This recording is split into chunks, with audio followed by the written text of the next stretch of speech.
tuko na Bongo Zozo, tuko naye live kabisa.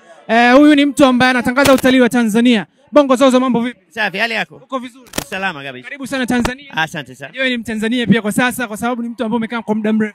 Sawa, sema.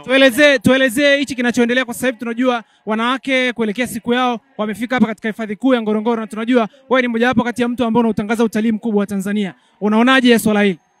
Nimependa sana. Sema kidogo, yani Kenge kavamia msafara wa mamba kwa kuwa mimi mwanaume, lakini kwa kuwa wanawake wananipenda sana jinsi inavyokaa na Mama Jessica, wanatamani watafute mwanaume kama mimi, basi naona nakaribishwa vizuri sana hapa. Nimependa sana kwa kuwa wanawake ndio tusiseme uongo, wanawake ndio wanatuongoza sisi wanaume. Sisi wanaume hatuna raha kama nyumbani, tunanuniwa, tumemkosea mama.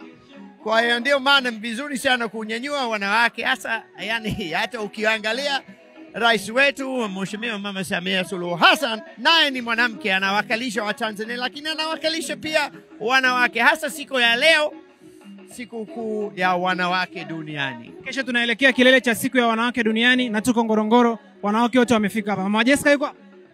Mama Jessica yupo hapa, ananibana riziki akiwa na mimi. Yuko nyumbani Uingereza, mimi ndio nipo hapa, yani niseme amenituma. Basi neno lolote kwa wanawake pamoja na Mama Jessica pia kuelekea siku ya kesho ya tarehe 8 Machi 2025 ambapo tunaadhimisha siku ya mwanamke duniani. Nawapenda wote, ila naombeni mpunguze kusuta na kuchamba kidogo tu, kidogo. Kusuta na kuchamba. Mama Jessica anachamba? Sana. Sisi wanaume ndio kama watoto hivi, unaona, tuna mambo ya ajabu.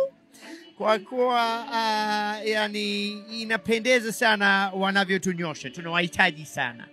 Basi kila laheri, tuendelee kusherehekea kuelekea siku ya wanawake duniani. Asante sana, fujisiumiza.